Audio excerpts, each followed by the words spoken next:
പഠിക്കുന്നത് നമ്മളൊരു 3x3 മെട്രിക്സിൻ്റെ adjoint കാണാനാണ്. അഡ്ജോയിൻറ്റ് ഓഫ് എ എന്ന് പറയുന്ന ഒരു മെട്രിക്സ്, അഡ്ജോയിൻറ്റ് എ കാണാനാണ്, അഡ്ജ് എ കാണാനാണ്. ഇതിൻ്റെ ഒരു 2x2 മെട്രിക്സ് നമ്മൾ കഴിഞ്ഞ ക്ലാസ്സിൽ ചെയ്തിട്ടുണ്ടായിരുന്നു. ഇന്ന് നമ്മൾ ചെയ്യുന്നത് ഈ 3x3 മെട്രിക്സ് ആണ്. 3 റോയും 3 കോളവും.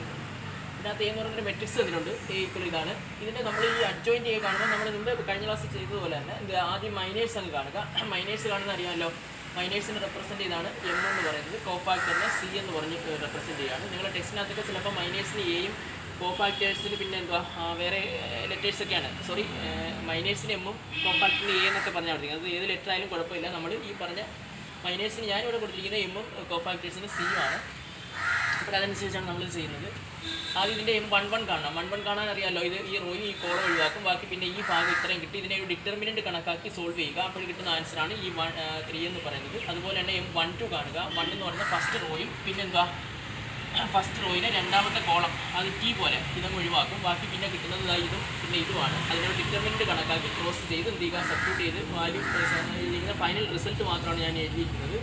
അതുപോലെ M13 കാണും. ഈ 13 എന്ന് പറയുന്നത് ഫസ്റ്റ് റോയും മൂന്നാമത്തെ കോളവുമാണ്. അത് നമ്മളങ്ങ് എന്ത് ചെയ്യും, സോൾവ് ചെയ്തതിന് ശേഷം നമ്മൾ ചെയ്യാൻ പോകുന്നത് M21 എടുക്കുക. 21 എന്ന് പറഞ്ഞാൽ സെക്കൻഡ് റോയും ഫസ്റ്റ് കോളവുമാണ്. ഇതുപോലെ സെക്കൻഡ് റോയും ഫസ്റ്റ് കോളം. അപ്പോൾ ഈ 2 വരുന്ന സെക്കൻഡ് റോയും ഫസ്റ്റ് കോളം അങ്ങ് ഒഴിവാക്കും. പിന്നെ ഈ 1 -1 2 0 1 ആണ്. അതിനെ ഒരു ഡിറ്റർമിനൻറ്റ് പോലെ കണക്കാക്കി അങ്ങ് ക്രോസ് ചെയ്ത് എന്ത് ചെയ്യുക, സിംപ്ലിഫൈ ചെയ്യുക. ഈ പറയുന്ന ആൻസറാണ് നമ്മളിവിടെ എഴുതിയിരിക്കുന്നത്.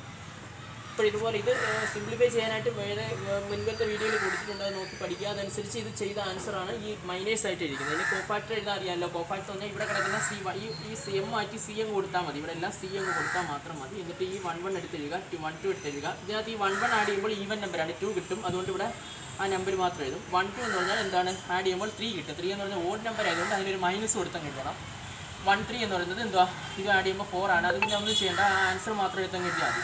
ഈവൻ നമ്പർ കിട്ടുന്നതെല്ലാം ഈവൻ നമ്പർ ഇവിടെ ആഡ് ചെയ്യുമ്പോൾ ഈവൻ നമ്പർ കിട്ടുന്നതെല്ലാം ആ മൈനർ എടുത്തങ്ങ് എഴുതിയാൽ മതി. ഇവർ ഒന്നും ചെയ്യേണ്ട. ഓഡ് നമ്പർ വരികയാണെന്നുണ്ടെങ്കിൽ എന്ത് ചെയ്യണം,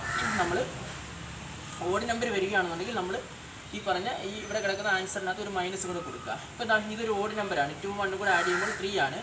അപ്പോൾ ഇതിൻ്റെ 21 എന്ന് പറഞ്ഞാൽ 3 ആണ്.